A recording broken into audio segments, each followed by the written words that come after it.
Kutumia ubunifu katika taarifa na takwimu katika kukuza jamii yenye haki, amani jumuishi na ustawi kwa Waafrika. Hii ni kauli mbiu ya mwaka huu katika siku ya takwimu Afrika. Hii inakumbusha kuwa maendeleo ya kweli hayaji kwa bahati, bali kwa kuchambua uhalisia, kupanga kwa usahihi na kutumia maarifa kwa ubunifu. Kwa mwaka huu kauli mbiu ni kutumia ubunifu katika taarifa na takwimu ili kukuza jamii yenye haki, amani jumuishi na ustawi kwa Waafrika. Mheshimiwa mgeni rasmi, Zanzibar ikiwa ni sehemu ya dunia ikitekeleza malengo ya maendeleo endelevu ya SDG 2030 ambapo kauli yake ya msingi hakuna atakayeachwa nyuma. Kwa kuzingatia kanuni hii, bila shaka kiwango kikubwa cha ukusanyaji, uchambuzi, utoaji na takwimu kinahitajika. Hivyo basi, kwa malengo endelevu ya dunia yaliyoelezwa, utekelezaji wake unagusa sekta zote nchini na kwamba kila taasisi ni sehemu ya utekelezaji wa malengo hayo. Katika bara linaloendelea kupiga hatua kuelekea ustawi wa kijamii na kiuchumi, takwimu zimegeuka kuwa dira muhimu ya kuongoza safari nzima ya nchi katika mabadiliko ya kimaendeleo. Kama kauli mbiu inavyoeleza ya kutumia taarifa na takwimu, kwa sasa taasisi nyingi zikiwemo mahakama na taasisi nyingine zinasimamia haki ya watu kama afisi ya mkurugenzi wa mashtaka na polisi zimekuwa zikiimarisha vyema nyenzo za ukusanyaji wa takwimu, ikiwa ni pamoja na kutengeneza mifumo ya kuweka kumbukumbu ili kuhakikisha kwamba taarifa za kila mmoja zinawekwa katika utaratibu unaokubalika.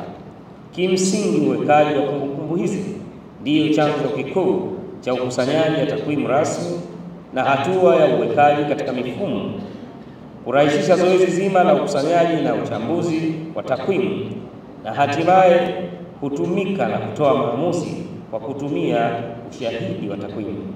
Tafakuri kuhusu nafasi ya takwimu inaonyesha wazi kuwa taarifa muhimu ni kama mwanga unaopenya giza la sintofahamu. Inapotumiwa kwa ubunifu, data inaweza kufungua milango ya fursa, kusaidia serikali kupanga huduma bora, jumuiya kutatua changamoto zao, na wanawake na vijana kuibua suluhisho bunifu kwa matatizo sugu. Mimi kama mwananchi, takwimu inanisaidia. Kwa mfano, kila mwezi wanakuwa wanatoa watu wa mapolisi tuseme, wanatoa takwimu za ajali barabarani. Kwa mfano, watu wa tourism wanatoa takwimu kama wageni wameongezeka kama wamepungua. Kwa hiyo mimi kama mwananchi inakuwa inanisaidia, nakuwa napata taarifa, najua kama ajali zimepungua, wageni wamezidi hivyo. Takwimu endelee kuwepo ili wananchi tupate taarifa kwa uhakika.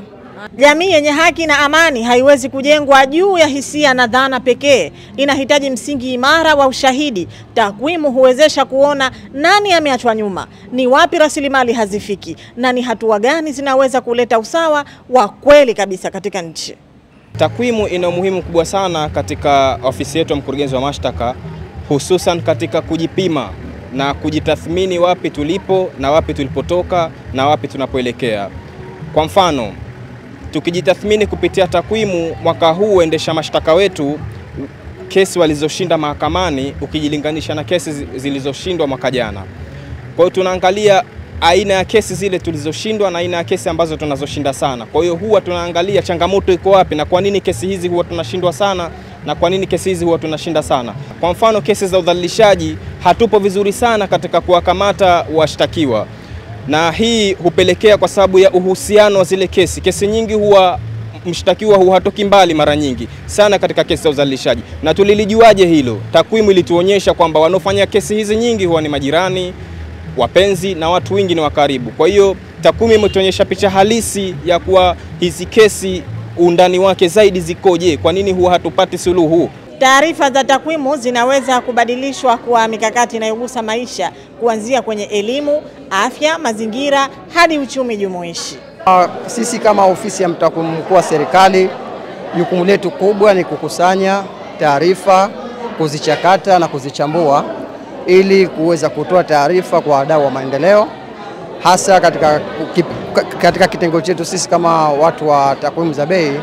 Zile ni chachu ya maendeleo na kuwajulisha jamii jinsi gani takwimu zina umuhimu katika kutoa taarifa kwa jamii, na endapo tutazitumia takwimu kwa ufasaha na kwa usahihi, basi tunaweza kufikia ile nchi ya ahadi, kama rais ambavyo amesema kwenye masuala ya bei, mfumuko wa bei usizidi 0 mpaka 5. Hiyo ndio wito wangu kwa jamii, waweze kuzitumia takwimu ili kwa ajili ya kupanga mipango yao ya maendeleo na ya kimaisha kwa ujumla. Waafrika wana nguvu ya kipekee, uwezo wa kugeuza changamoto kuwa ubunifu. Likishikiliwa hilo na kulikuza kupitia matumizi bora ya takwimu, linaweza kujengwa bara lenye ustawi unaonekana si tu katika namba, bali katika maisha ya kila mwananchi. Takwimu ni jambo muhimu sana katika utekelezaji wa maamuzi, lakini vile vile katika utoaji wa haki na usawa katika jamii. Tunapozungumza utoaji wa haki na usawa katika jamii, unapokuwa na takwimu, maana yake zitakuelewesha katika jamii unayoishi ni asilimia ngapi ya wananchi au raia wanaoshtakiwa na mashtaka ya aina fulani. Kwa hivyo kitendo cha kujua kwamba ni asilimia ngapi labda jinsia fulani imekuwa kwa mfano hivi karibuni tulikuwa tuna survey imefanywa kuhusiana na masuala ya uridhishwaji wa huduma za mahakama. Kwa hivyo takwimu zimetusaidia kujua kwamba idadi kubwa ya wanawake ndio wanaofika mahakamani kuliko idadi ya wanaume. Kwa hivyo imetupa uwezo wa kusema kwa nini. Ina maana tuwapate zaidi wanawake na tuwajue, na wanaume tuwajue kwa nini idadi ya wanawake iko kubwa zaidi kuliko ni wanaume. Siku ya Takwimu Afrika si kumbukizi tu, ni wito na kuchukua hatua. Ni wakati wa kufanya data kuwa chombo cha mabadiliko chanya na ubunifu kuwa ni injini ya safari kuelekea Afrika yenye haki, amani na maendeleo jumuishi. Kutoka katika ukumbi wa Idris Abdul Wakil Kikwajuni, Nusra Khamis, UBTV.